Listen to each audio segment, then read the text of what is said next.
Yo, my peoples, what's up?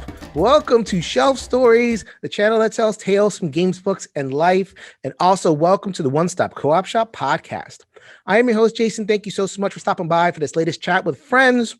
And I have with me today my first repeat guest here on Shelf Stories. I have a lot of people who I had on my old podcast, even at his game night, that have come on Shelf Stories, but this man is the first one who has made a repeat appearance, and this will not be his only appearance. Stay tuned towards the end of the year for even more of this man's voice. He is from the Not Board Gaming YouTube channel. He has previews out your wazoo, whatever your needs, especially in terms of solo and Euro and lots of different stuff that he has on his channel, discussion pieces as well. We're going to take advantage of one of those discussion pieces on the game Red Rising, which if you're watching the video, I'm pointing to it. If you're watching the podcast, take my word for it. Red Rising is on my shelf.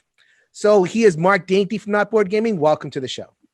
Wow, Jason, what a build up there. I feel, first of all, it's always a pleasure to speak to you. Secondly, I feel genuinely honored to be your first repeat guest, and may all your guests return, the ones that you want to anyway, because this is just a fabulous format, and you do so many wonderful videos and interviews, etc., really exploring things that a lot of board gamers are. So thank you for everything that you do. Thank you for everything that you do, for being interesting and willing to come on. That's a big love fest over here. It's a big for now and solo. The co-op and solo content creation verse is a big happy family. And, you know, anybody who is in that verse and they want to come on, or I'll go on there, it is a big happy family. And it's gotten us through this pandemic. We were talking about that on a Facebook thread or something, or somewhere, you know, we're talking about, you know, One Stop Co-op Shop, Hungry Gamer, Luke Hector, just like we have all these friends. Right, which, by the way, I have to get Luke on the show, but I have a plan for him too. Absolutely, yes. All right, so we are talking about Red Rising from Stonemaier Games. So the reason I wanted to have Mark on for this discussion is because I disagree with Mark's viewpoint, and I totally understand where he's coming from with this. But it gave me the feels, and I'm like, okay, I have to talk about this. So we're going to have this discussion in a couple of stages. First, we're going to describe the game itself, Red Rising, based on the novel series by Pierce Brown. And then we're going to discuss the game itself. And then we're going to discuss where we diverge the most, which is the theme. Yeah. So I think summing up our different positions, Mark thinks this is kind of a okay game with a poorly implemented theme. I think this is a very good game with a brilliantly implemented theme. And we need to get into what theme is. So we'll have a little bit of ludology discussion. I have a definition of theme to kind of discuss upon that. So that is the plan. Okay, so we're just going to get right into it. If you want to know about Mark, go ahead and check out the previous episode I did, Alta Quest, Ether Fields, and Not Board Gaming. Go ahead. We've got plenty of that. So then let's get right to it. First, we describe the game. So Red Rising, go.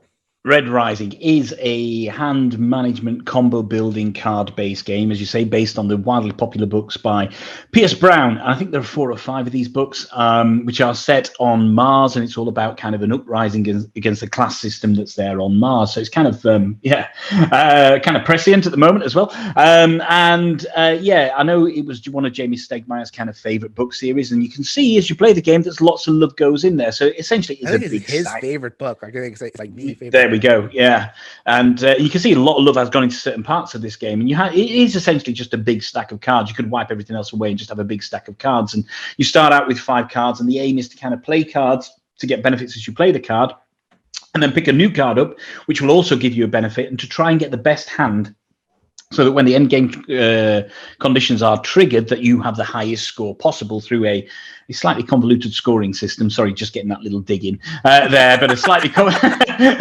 convoluted scoring system, which, and I will say, this game, you know, is very popular with fans of the IP. I think that summed it up okay. Yeah, it is based on a previous game called Fantasy Realms. Yeah. So you have you played Fantasy Realms? Never played Fantasy Realms. No. Never played Fantasy Realms. Hold on one second. This is great radio right here. Fantasy Realms right there. There it is. Pride of collection. So, okay. So it is based on this game.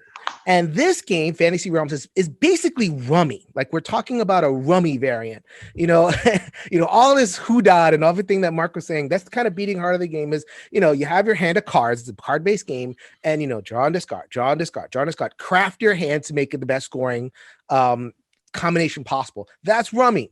And I love Rummy. I grew up on Rummy. So it's like I like those kinds of games. So then Fantasy Realms comes along. This was about 6-7 years ago, something like that. It's not, and it's also WizKids. Okay. Major Night Not Guys and the things like that. well, I mean, the press is not exactly bursting forth for games like this. So I adore Fantasy Realms. It's one of those games where, well, actually, I won't tell you what it is. So it's like it's whatever Mark was describing, kind of even walk those back a couple of steps. I would consider Fantasy Realms like Gamer Rummy, and I would consider Red Rising Euro Gamer Rummy. Euro Gamer Rummy. So a lot of different buttons, but like in terms of Fantasy Realms, it's it's 10 suits, and the suits combo off each other. So it's like, okay, I have fire and water and mountain. So it's like if I have 4 fire cards and the green card that keys off of fire, then I'll get like all these points. But if I have the water card, then it will douse all the fire cards. And so I have to make sure I don't have the water card and the fire card. That's it. And then the scores can range. Like you can get a piddly score of 50 points, or you can get like 300 or more. Like it's really like, wide variety of what you can get because so many cards blank each other on Fantasy. So a question for you on that then, on Fantasy Realms. In the rule book, does it give you more than 3 lines of text about what you're doing and why you're doing it? Less. Look at the name. Fantasy Realms is the worst name. They might as well just call this Game of Rummy. There is no text whatsoever. It's just suits. You know what you expect from a fantasy game. Anyway, we are diverging and potentially getting ahead of ourselves just a little bit there. I mean, Mark is remarking about the theme, and again, like it's a setting. It's an aesthetic motif. That's it. Yeah, it's an aesthetic motif. Yeah, and I will get to that in a second. So like, that's all it is. It's like, cause you don't want red, blue, yellow. You want, water douses fire. You want, fire sets fire to green things like that as a heuristic way for players to kind of intuitively be able to build the sets. That's all the theme does. Right? Yeah. All the theme does. And that's cool. Right. So so it's really simple. It plays pretty fast. At least Fantasy Realms does. And it's one of those games, plays like a pretty high player count. I think it plays up to 6. And and it's very quick. It's one of those games where if you come to my house and you're like, oh, I don't know what to play. It's like, oh, I have this game. It's called Fantasy Realms. You know it? I don't know if everybody has one of those like little bugaboo things. Like I never get to play this, but I want to play it more often. So I was like, I have a short list of that. Not Alone is on there and a couple other games, but this Fantasy Realms is definitely one of them. We're going on. I am going on about Fantasy Realms because it's important to set that context for Red Rising. Absolutely. Right? Yep. Red Rising is, if I call Fantasy Realms Gamer Rummy, Red Rising is Euro Gamer Rummy. And you heard what Mark said. A little bit of a convoluted scoring system. Multi-use cards. Fantasy Realms is not multi-use cards. Here has multi-use cards. You use a card to either power for power or score. Yep. You have decisions the entire time about like, do I keep the card or do I move the card along, and all that kind of stuff. Right? Yeah. Just like Rummy, you have to analyze the discard pile and figure, okay, do I have something in there that I want, or do I want to just draw a new card and see if I can make a new combo? So much of the decision space is replicable of Rummy, but then there's all these other buttons to push in Red Rising. Okay, so let's not talk about theme. Let's just talk about the game. The game. Game. Right. So let's assess the game. I thought it was okay. I mean, predominantly I played it solo, and I must have played it maybe 15 times solo, and I found it okay. It was a nice little puzzle that I had. I just want to, if we just talk about the core mechanics, as you mentioned, kind of using the cards to generate resource or generate abilities and building your hand up. There is a nice flow to it, and it is relatively straightforward to grasp. Even having no knowledge of the IP, and I don't have any knowledge of the IP other than a little bit of googling, it is relatively straightforward to grasp. It's a quick game to set up. It takes 5 minutes to set up, about 25 minutes for a solo game, something like that, and you will end up playing it 2 or 3 times on the trot. I'm going to keep theme out of it just for now. We'll come back to that. But in terms of, the kind of overall, I found it a little bit swingy at times, depending on which cards initially came out in my hand and just which cards were churned through the deck. I could find my score, no matter how I tried to mitigate against it, kind of swinging wildly in some games. And that's okay. I think if you're going there with the knowledge of doing that. It created a nice puzzle. The reason for the swinginess is because it's 112 unique cards. Yeah. completely unique cards, and the cards combo with each other. So if you don't get the combo of your card, Yeah, absolutely. like in Yeah. Everdell, if you have the husband, you never get the wife. These card games where like you have specific cards and they have like it's a big fat deck and you're looking Yeah. for specific chains off of that. So it's like that's the decision space. The decision space is okay. I have a card. Can I wait for the next card, or have I waited long enough? Should I just punt? And so Yeah. like you like the game doesn't want to give you all of the matches. It helps No. you because there are some quote unquote wild cards. Like Yeah. the orange cards can be any one person, and the gray cards can be any one suit. So like if you have an orange card, you might be able to swap that in, but then it doesn't combo with something else that you have. That's the decision space. Yeah, and I think that's fair enough. And as you say, you once you get to grips with what the various color cards do, and they are to me just cards of different colors. Once you get to grips with what they can do, you can then change your strategy mid-game. And as you say, am I going to keep onto this, or am I going to take a punt on this? I think there is a potential in the mechanism, and So Very Wrong About Games covered this in a very brief section on Red Rising that they did, and it's exactly what happened when I played the game with my wife. Is there's an ability to top deck basically. So instead of taking the cards, you can just scout the cards basically. So if you start the game with a decent hand, all you need to do throughout the game is top deck and churn a little bit, and there's no real incentive then to try and get better.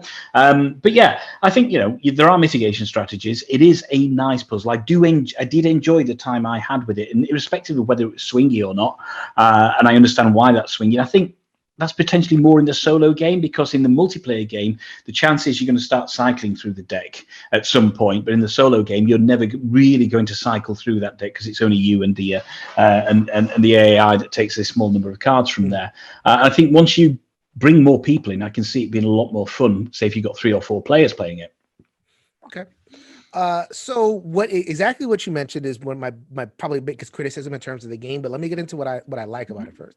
What I like about it first is the crafting, right? The crafting of your hand. So like you have, undiluted mush, you have, you have a wad of cookie dough and you have to bake it into a nice, delicious bread. And that's kind of what I think of when I think of like crafting like a rummy hand. Just like, a little bit cultivating my hand to make it the best possible. I think this game does that really well. I like the innovation of the multi-use cards. I think I like it. So it's one of those things where it's like, well, okay, do I prefer the simpler Fantasy Realms crafting where there are no multi-use cards, it's just building a set, draw and discard, draw and discard, draw and discard? Or do I like the having the button to push? Do I like if I place my card here, I fire off this track and this track gives me a bonus, and the bonus, chains into this other thing that I have? Is that too much, or do I prefer the simpler thing? That's a while your mileage may vary thing. I think they're both well delivered in each individual game. I think Red Rising, whatever it's doing mechanically, I think it does well. What do you think? In terms of just like the intention of having buttons to push. Do you feel like the buttons worked? Yeah, I think so. I think if anything, there's potentially too much choice in that large deck of cards, if anything, and I think that dilutes the experience somewhat. I think if you could almost kind of gradient the game or step up the game, and start adding more cards as you hit a certain level and increasing the difficulty, etc., that might be a big thing. But if you're chucking that 112 cards in for a solo player right at the beginning, yeah, it does dilute that experience. But I think when it does work, the buttons that it presses them very, very well, definitely. Yeah. Mm-hmm. Yeah, so like when you play a card down, chances are you're going to do something effective. It's not just going to be, this kind of random. It's like, okay, I wonder what's going to happen if I put this card down. A little bit of that, but for the most part, I think when you want to do something and make your hand better with a card play, then you could probably do it, or make your resources better, put yourself up the different scoring tracks and all that kind of thing. Yeah. Okay, so that gets to the criticism that I have is exactly what you mentioned, is that in classic Rummy, when you have a good hand, game over. Yeah, you're good, especially playing like classic kind of 7 card Rummy. Once I get my 4 and my 3 like done, it doesn't matter what you have. Like I beat you, I beat you to the thing. Now we're just gonna that's it. Get it together, shuffle again, right? Shuffle again. And so Fantasy Realms it went the other way, because the end game condition of Fantasy Realms is when you discard a card, it just goes into a public pile, and when that hits 10, that's when the game's over. So you could have like 7 cards in the discard pile, but then your hand is good. You still have to churn your hand, and like you might make your hand worse. Yeah. Right. And that's, the game doesn't apologize about that. That's part of the strategy. The part of the strategy is not just building the best hand, but timing it. Yeah. Right. Keeping your hand a little bit open-ended. Don't just kind of sink into something like, because you could peak at discard number 7 and then peter out a little bit because you have to churn. So there's a timing aspect to it too. So that the game doesn't apologize for that. Not everybody likes it. I saw Jamie's designer diary about Red Rising. He doesn't like that. So he wanted to kind of put in, like, he didn't want to just stop the game. Yeah. He wanted to put in an extra button, which is the top decking. Yeah. Right. You have your hand. You don't want to manipulate it. Let's top deck and get a thing, get a move a track. Right. Yeah. And it kind of moves the game along that way. Doesn't really, I mean, it can bring the game to, if you've got a decent hand and you start top decking, that's it. You can drive that game to a conclusion. There's no desire to actually explore the rest of the deck there. And I think that is potentially, he may have provided it's not quite a solution to a problem that didn't exist, but I think he's created a whole new problem by implementing this solution. Yeah. Right. That's exactly what I say. It's like well, I think the problem is quote unquote, okay. So it is, I say quote unquote real because it depends on what kind of gamer you are. If you're a Euro gamer, you're used to being able to sit there and fire off your combos. Yeah. And what is the most frustrating thing for a Euro gamer? Not being able to fire off your combo, not feeling like you have enough turns, feeling like somebody else kind of like short-circuited the game before you got to do your thing, or like like represent yourself well in terms of like the score. Because Euro games, they score on asymptotes. So it's like, okay, you get a little bit, then all of a sudden towards the mid to late, it goes up. Yeah, you never feel quite as inferior as you do when you lose a Euro game, that's for sure. Yeah. And you don't feel like the smartest guy in the room. So I think that's the problem that was identified. So it's like, okay, this game can't end too early. We need to get everybody room to be able to draw up and, do their thing. Right. Yeah. So then did it create another problem by saying, and I think do most Euro games create this problem of like, okay, now I'm good, but the game is allowing other players to kind of like do their thing. So it's like, here's a less optimal, less fun action, because now I'm not exploring the deck anymore. Now I'm just top decking and just kind of like, discarding and stuff. Yeah. But I think, I suppose it comes down to the player, doesn't it? And, some players are savvy enough to understand when they've got a winning hand, and that's it. They're not going to move. And if that happens early game, then that's absolutely it. If you're a gamer, a board gamer that just wants to play the game, then maybe you sabotage your hand a little bit just to try and keep the game going, try to keep the theme of the game going. So, yeah, I think some of it can come down to the type of gamer you are, or understanding the hand that you've got as well. You may do it by a happy little accident, or just the fact that if the game, and I know this drips into it, it kind of trips into what we're going to be discussing, but if the game hasn't dragged you in, then you may just want the game to be over. And, as I say, I played it with my wife. She started off with a very good hand. She top decked through that entire game, won me, and said, I never want to play the game ever again. And that was it. Yeah. So, that's not because she won. Yeah. In classic Rummy, you're allowed to do that. Oh, I got a great hand. Bam. Boom. Son, done. And not that your wife would say son, but whatever. So like, bam. And then it's like, okay, let's play again. Like that's the essence of a quick card game is like the answer to a game ending early is let's play again, which that will never be an answer to a Euro player. You're not going to play another game of Agricola. It's like, let's play another. Well, I don't know. I've done a few. Well, as a solo player, I've done a few Lacerdas on the bounce, but that's slightly different. Yeah. Right. But in terms of a multiplayer experience, we haven't commented about the solo. I think the solo is really well done. I think it's super good. Yeah, I think I came to this with I had to force my eyes to be wide open on Red Rising. I don't know if you saw my review of the solo on Pendulum the year before, and it was my worst solo experience. I think it should not have existed as a solo experience, or certainly not as a retail solo experience. So I came in with and kudos to Jamie and the guys at Stonemaier. I really did tear into Pendulum, and they sent me a review copy of Red Rising. So kudos to them for doing that. And yeah, I think it's not overly complex.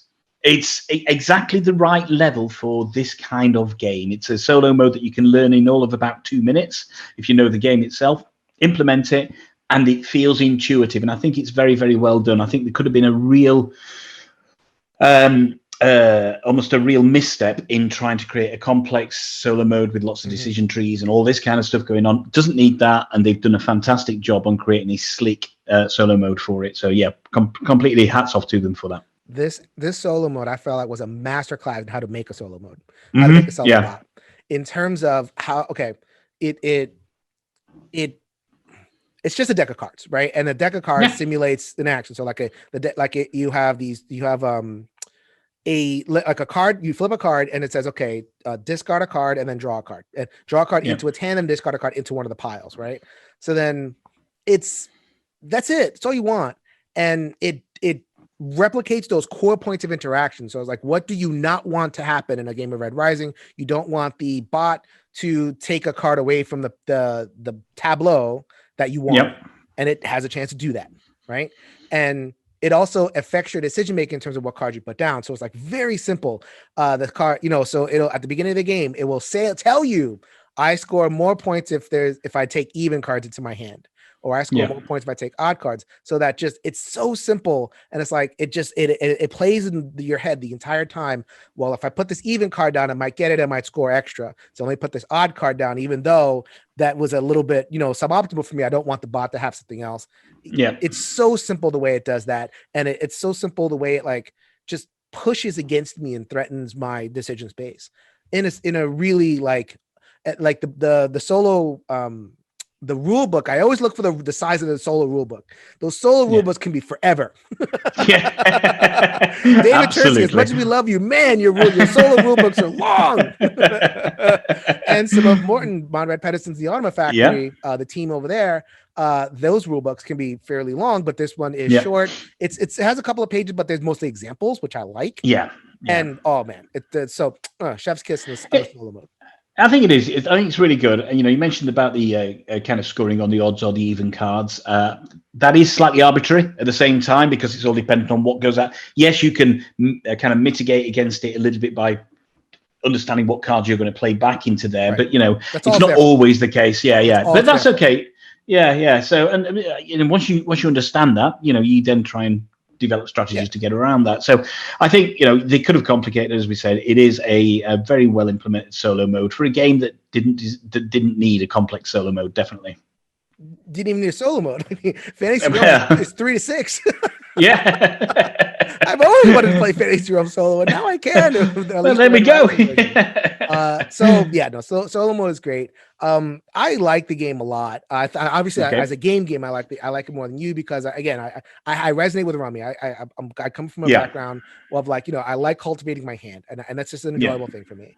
And my criticism is that the game could outstay its welcome, because if you get the good hand early, then I think that top decking action is just not. You all of a sudden you're not exploring the deck anymore. Like the whole fun is cultivation. That's the whole fun. And I think I kind of want to be able to say, okay, hand cultivated, done. And the game doesn't want you to do that, because it doesn't want you to hurt the feelings of people who are not done yet. I don't care about you. You're gonna play again. I want to win and play again. That's the answer to me. But obviously the sensibility is different, because Jamie's a Euro designer. Anyway, so that's Red Rising, the mechanisms on a level of mechanisms. Now, the title of your video was what? Why theme is important. Red Rising, why theme is important. That is exactly what drew me to Mark's review. So now we're going to talk about the theme of Red Rising. So I'll give you the pride of place. Go ahead and articulate what you think is a misstep about the theme of Red Rising. So Red Rising is obviously a much loved IP, and there are 5 books worth of story in Red Rising.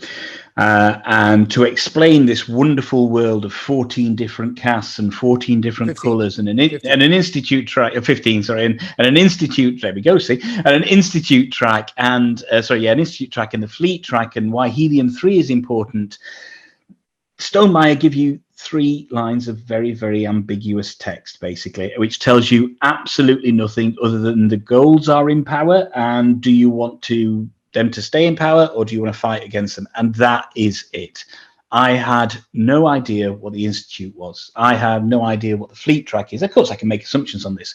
I had no idea, as beautiful as those helium-3 red tokens in a fox's head container are, I've no idea why I'm collecting helium-3. Again, I can make an assumption on why I'm collecting helium-3, but you have no idea why it's a fox head. Why is it a fox head? No, why is it, exactly. Why is it a fox head? And as fantastic as the artwork is on each of these 112 cards, and it is beautiful, beautiful artwork. And I think for fans of the IP, people that know the IP, they will look at that and they think, oh, that jackal or that Darrow looks absolutely fantastic. It's exactly how I imagined him from the books.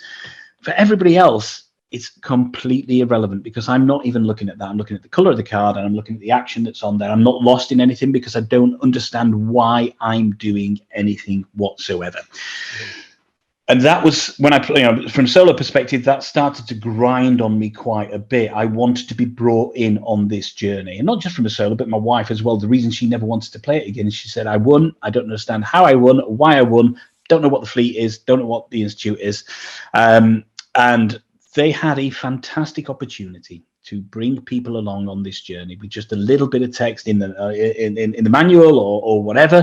There's plenty of space in that box. Let's face it, to fit loads of it. You could fit 5 books in that box and still fit the game in there. But yeah, there was a real opportunity to bring people who are Stonemaier fans, which they do exist, who don't know the IP. I don't mean Stonemaier fans exist. I mean people who love Stonemaier who don't know the IP exist.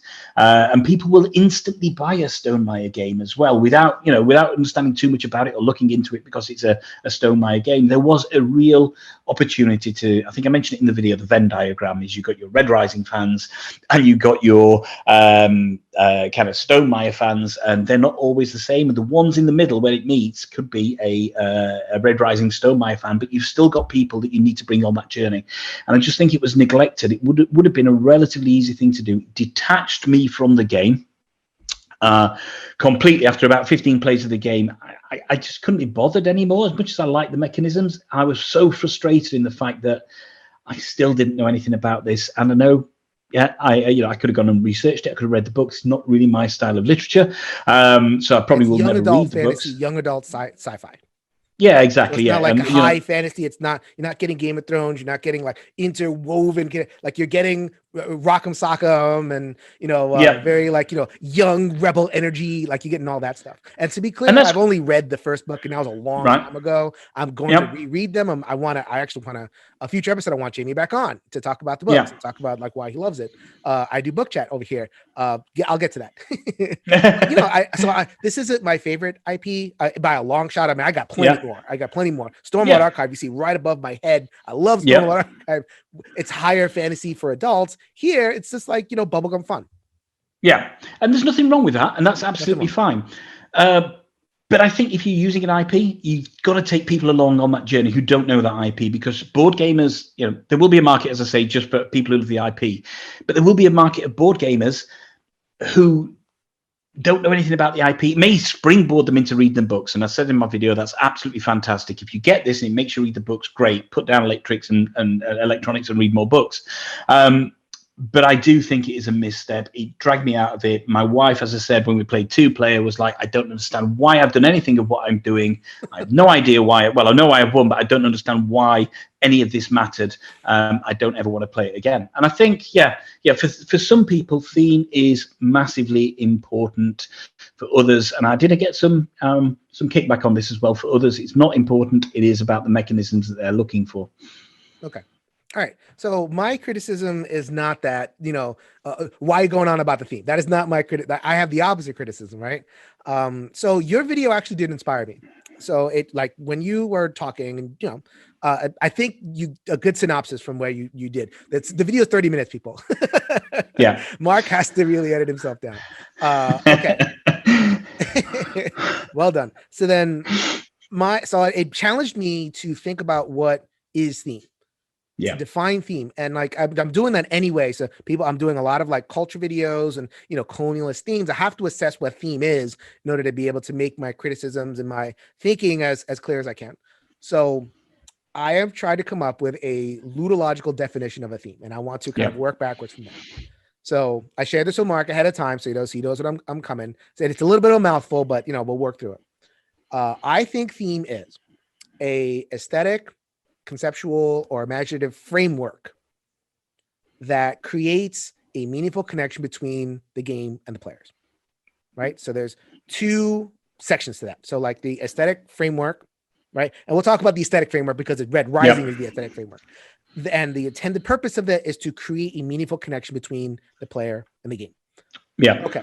So I think this game does a great job creating a connection, a fantastic job. I love it, between the player and the game. I'm living proof that I disagree. Yes, but go on. Yeah. So we have to define. So the reason I broke this down into a definition is because I think, it's in those, it's even teasing out those words that we can really like hammer down on what our disagreement is. So let's talk about, so I think, we know the aesthetic framework of Red Rising. We know the conceptual framework of like, caste system and, how that's all working. So like, that's all there. So does it succeed in creating a meaningful connection from game to player? Right. And the crux of our disagreement seems to me is that we disagree on the phrase meaningful connection. Yeah. Right. So meaningful connection to you means, if I can extrapolate from your statement, right? Meaningful connection for you is your turn by turn actions kind of make sense. Yeah. Right. And A or B, like you mentioned before, like kind of pull you in, immerse you. Yeah. Right. So, okay, so say a little bit more about that. I'm like, okay, to you, meaningful connection means like a game has a successful theme when it immerses you in to a world or something like that. So I think, having theme is not mutually exclusive to having the right mechanics at the same time. And it's never a binary decision. If I'm enjoying the mechanics so much that I can, the abstraction of the theme doesn't bother me, then that's good. It didn't hit on both counts for me. So as much as I kind of enjoyed the game of Red Rising, it wasn't enough to overcome the fact that there wasn't this meaningful connection. And I think, that meaningful connection is there for some players. And I think absolutely, when you look at a channel like Think of Thema, I mean, it's there in the channel title, basically, of what they do. There is a thematic side and there is the mechanic side as well. And as I say, they're not mutually exclusive and it's never binary, and it will always be a gray area and a combination of a few in there. I think on Red Rising, because it's coming from an IP I didn't know anything about, I can hold my hands up and say, potentially that's partially my fault, of course. Then I needed that connection to make it all make sense to me, because it's not an overly strong in terms of decision space or mechanics that you're doing. There aren't a large number of options that you can do. You put a card down, you pick a card up, and that is literally the game. It's choosing when to put them down and pick them up. That's the important point. You strip that out from other Euros, and Euros are, of course, notoriously themeless, if you like, yeah? But why does a Euro work for me? They have themes, just don't create meaningful connections. Yeah, but they make sense to me at the same time as well. So if I think of a game like Kanban EV, so it's it's set in an automotive factory. I have zero interest in cars, but I understood every part of that process. Why I was getting a design, why I was bringing parts in, why I was researching stuff and making stuff better. It all kind of the dots joined for me. And that was the issue with Red Rising, and that's the meaningful connection I missed from it, is understanding why things were done in a certain order. And that's what I think that's what theme helps tie together. Okay, so you said you went right to the thing that I want to say, which is dots, right? So that aesthetic framework provides dots, right? Yeah. And by dots we mean like kind of little bits of information. So like in Kanban EV, like the car plan and the materials and the labor, and it strings, like the game does work to string those dots together, and it invites you along that ride. So that's what it means by immersion. So like it's stringing those dots together. It's making a flow.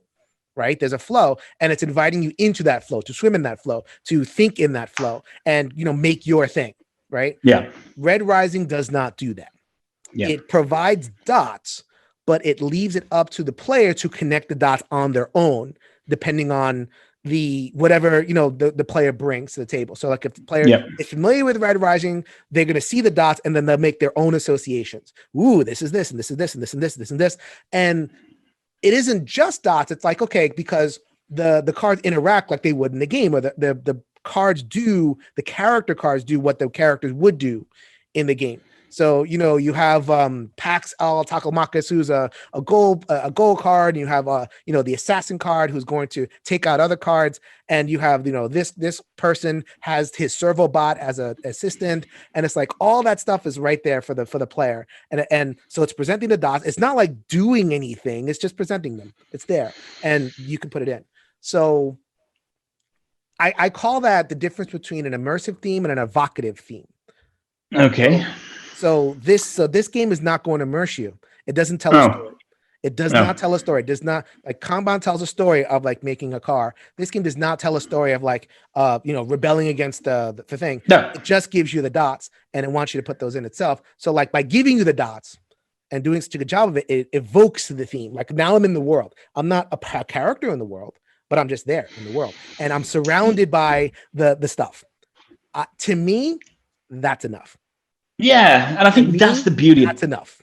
That's the thing about. Even if I hadn't read Red Rising, and I haven't read it in years, and I played games based on IPs that I wasn't quite familiar with, but I'm kind of familiar in a general way with how wizards work and how. Yeah, of course, yeah.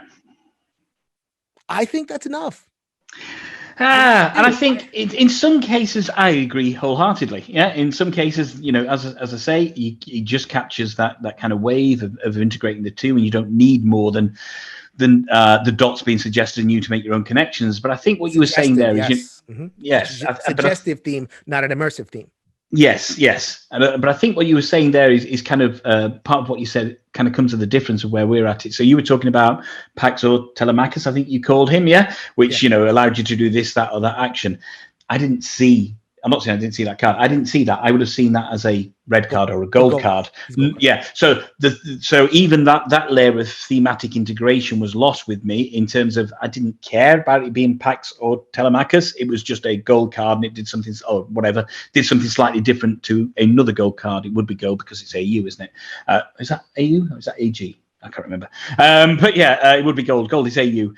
So Pax or Telemachus. Yeah. So I wouldn't have seen his name. I would have just seen a gold card, and then I would have looked for another gold card to do it. So I think, it's where it took you on that journey. And I think from going back to it, is it important? Not to everybody, of course, it's not. It's purely subjective, absolutely. So I would say. So actually, I'll stop you right there. I because you mentioned before about the journey, and I did like what I'm describing is not like journey. Like, because I'm not going from A to B to C, like in the sense of like, that's what immersion thing. Like I started here, I end here. That's a story. That's a journey. Here, it's more like just kind of an overall aesthetic experience, So it's like, kind of going to a movie versus visiting a museum. So like the museum is full of these dots, right? And I'm just kind of like having a sensory experience of, dot, and like I just kind of emerge, and I'm in, my mind is doing most of the work in terms of connecting the dots, where the movie's doing a lot of the work. Yeah, but if you go to a museum and you go and look at a piece of art, and even if it's abstract art, there's a little card there that tells you, generally what it is, who the artist is, maybe a little bit about it or how it's interpreted or whatever. So there's a little bit of information you can read about it. It's not there in Red Rising. There is a card with a beautiful picture on there telling you that your character or this particular card, if you put it down, will give you this, and it can block that action. So so I get the analogy, and I get the kind of the cross reference there, but I do think that the theme in Red Rising is still a step further away from that, and that journey, it wouldn't have taken much. And the 3 lines of text in the rule book are just so ambiguous. it frustrated the hell out of me. I spent time flicking backwards and forwards through the rule book, which is great. Again, it's another small rule book. They managed to condense the rules down into a really manageable thing. And I ended up flicking back and forth thinking, is it going to tell me anything else? And it doesn't. And because that doesn't do that, and because the cards didn't do that, and because there was no setting in the board and blah, blah, blah, all of it just compounded and just made it feel just too abstracted for me. I do not read the cards when I go to a museum. I don't care.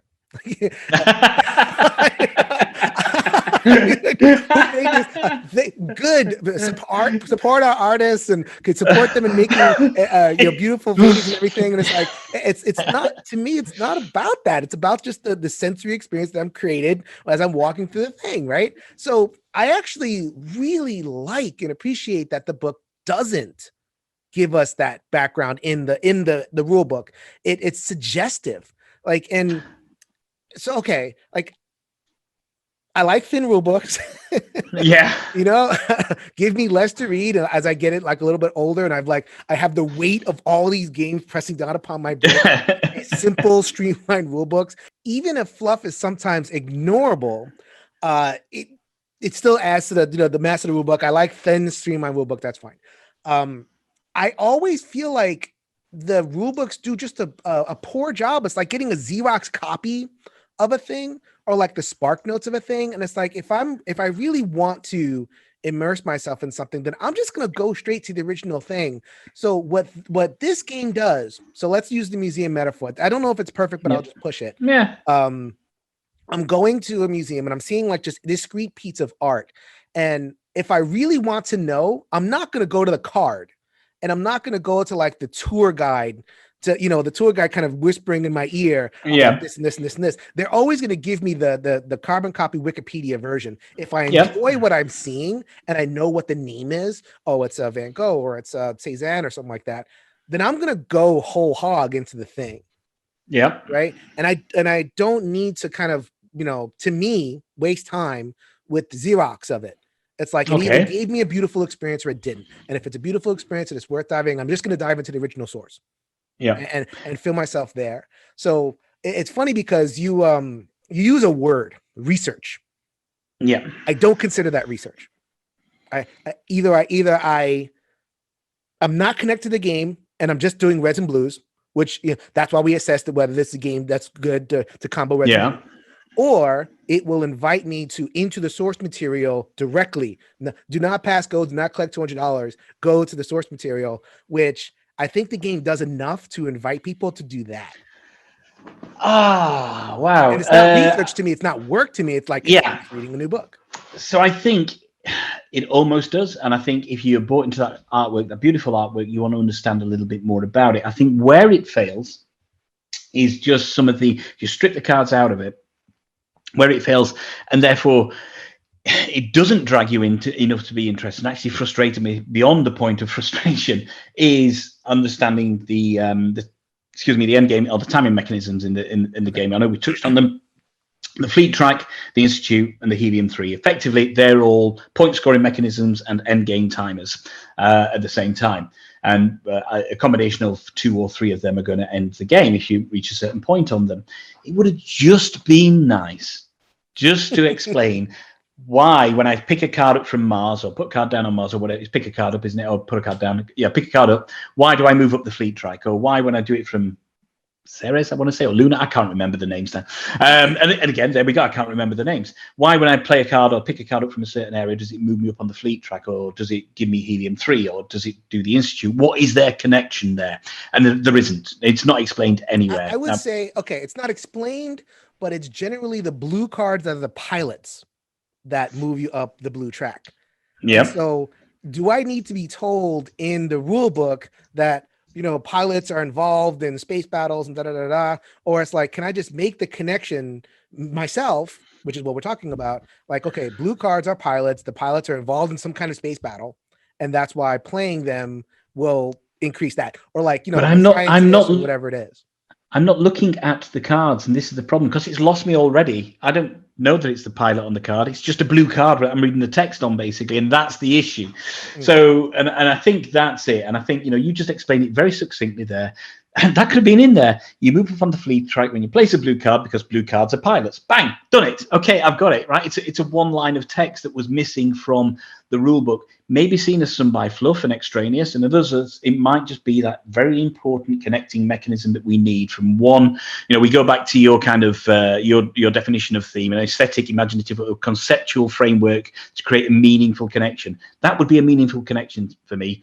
Why, when you play this particular kind of card, the fleet track moves. That's it. That's all I need. Yeah. So, and I want to broaden and the reason I use the phrase meaningful connection is I wanted it nice and broad, because I think that meaningful connections can be more than one thing. I think that, the instinct is to say, okay, Red Rising, I'm immersed in the world.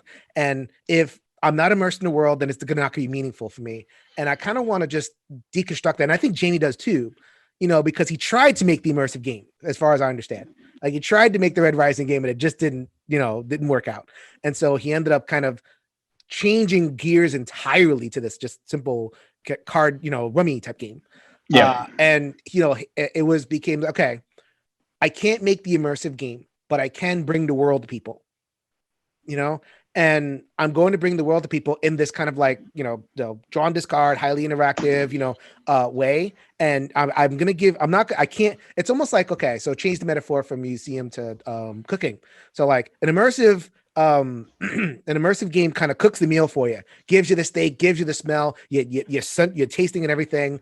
And that's beautiful. A game like this gives you ingredients. You got to cook it yourself. Yeah, and is that good enough? And here's my it's problem. Good enough for me. I want to cook for myself. For you it is. I want to cook for myself.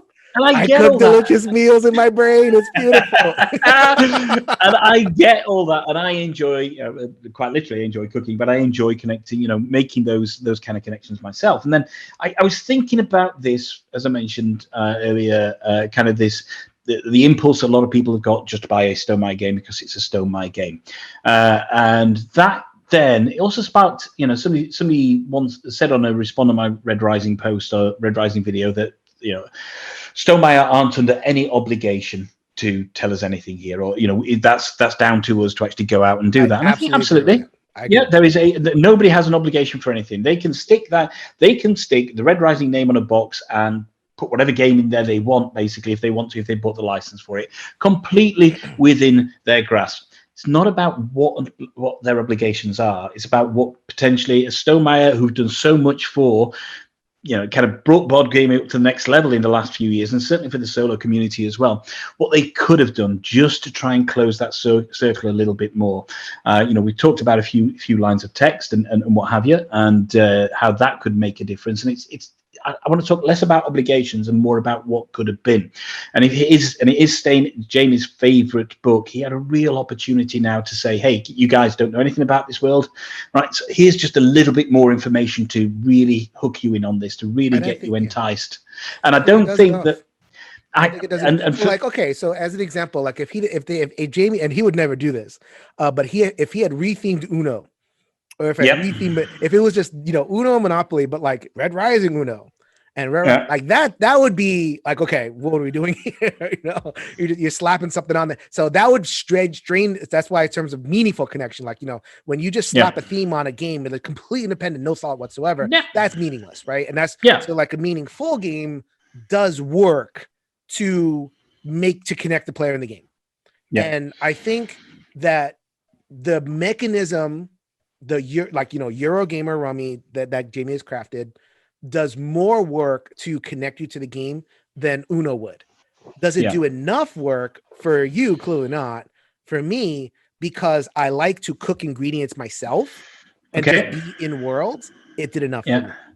So I think, I'm going to ask you the unanswerable question, and it's impossible for you to answer this because you can't unring bells. Had you not read Red Rising, no matter how many years ago, do you think you could have still made those connections? Or when you were first playing the game, did some of the characters come back and you're like, okay, so that is Darrow or Pax Alamana or whatever it's called, so there is a bias there that's in you, and that's not a bad thing because you read the book and it's there, so you've already got that connection. For some of us that haven't got that connection, and the game if it doesn't carry us through on there, then it will still feel abstracted, I think. That's a great question. So I enjoy sci-fi in general. I enjoy fantasy more than sci-fi. I'm not really a sci-fi, more of a fantasy guy, but there's certain sci-fi that, as long as you're giving me like imaginative worlds and all that kind of thing. So in terms of your Venn diagram, I think you're missing an element. I think you're missing an element of, maybe you're not familiar with Red Rising, but you're familiar with general fantasy elements, general fantasy, like wizard sling spells and warriors or this and the third thing. And in the world of Red Rising, reporters do this and pilots do this and whatever the different classes, assassins do this and artificers do this. So like, I know what these things are in the abstract, right? So I'm already familiar with the ingredients from other meals. And so this promises to cook the meal. This promises a different meal, but in the same family of what I'm used to. So because I have that familiarity with the genre, I feel like the game has given me enough to like, okay, this meal is it's the same genre, but it's going to taste different if you get into it. And it's like so that would be where I would complicate your thing a little bit because Okay, and familiarity with the genre. Absolutely, and everything is going to be subjective. Absolutely, we're going to touch on. Well, we have touched on that a lot, and I think it's not the cop-out answer that everything's subjective. It is just factual here, And in terms of this, for you, Red Rising absolutely brought you into that theme. He brought you along. He rekindled the memories you had from the book, and your general kind of fantasy trope knowledge, etc. And it all played into this fantastic, into a game that I will admit is is a well-designed kind of card game that is no more complex than it needs to be. It's exactly the right level of where it needs to be. And I say from my perspective, and fantasy is not necessarily, I've got plenty of fantasy board games, but reading fantasy is not necessarily my background, more historical literature, etc. And therefore, I have no prior knowledge of this particular IP as well. And therefore that abstraction absolutely hits over there for me. And I know this happens as well because feedback on the video, one guy said he hadn't read the books, he had no knowledge of the IP, he'd never bought a Stonemaier game before, and he absolutely loves the game. I said, that's great, absolutely fantastic. And then other people have said, couldn't agree with you more. I love Stonemaier. This is not for me because I don't know about the IP. It's not my style of literature or reading or whatever, and therefore it's too abstract for me. The theme was, there was no theme connection there. I think if you go on BGG, there are on the forums, there are some wonderful glowing kind of discussions about it, and then there are some people saying, the lack of theme it's just dragged me out of this. So it's I don't think it's a right or wrong.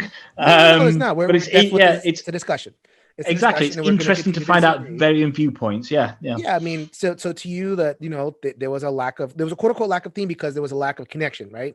Like you didn't understand what was going on. The theme didn't tell you how to play. The theme didn't tell you, didn't inform you of anything. To me, like there was a very deep connection, but the connection doesn't look the same as a Eldrachar, Argrimhar, those big board games, right? The big board games with the minis and the, you go for the story beats, you go from A from B to C to D. Like I think a lot of people consider that a kind of thematic game, or like an Argrimhar LCG, like that's how cards do it, right? A card game can be thematic. It's harder. It's harder, but like a card game can do it. This game just decided to completely not do it that way, not go the immersive route. It went what I call the evocative or suggestive route. And to me, that is just as it is a different kind of thematic, but it is no less valid and enriching and really fun for me. I think the only kind of real comparison I can make is the previous game that my wife had played with me prior to playing Red Rising was Dune Imperium. Sorry. Okay, so Dune Imperium again. Neither of us have read the books. Of course, I'm slightly more aware of it than I was of Red Rising. Right. My wife absolutely adores Dune Imperium. She understands what she's doing. There is a connection. There's stuff within the rule book and within the kind of on the cards itself that tells you a little bit about the various houses that are involved in there, etc. So Dune Imperium did more to take me on that journey. Still relatively abstract if you don't know too much about the IP. I have actually, despite saying it's not my literature, since playing Dune Imperium, I've actually read Dune.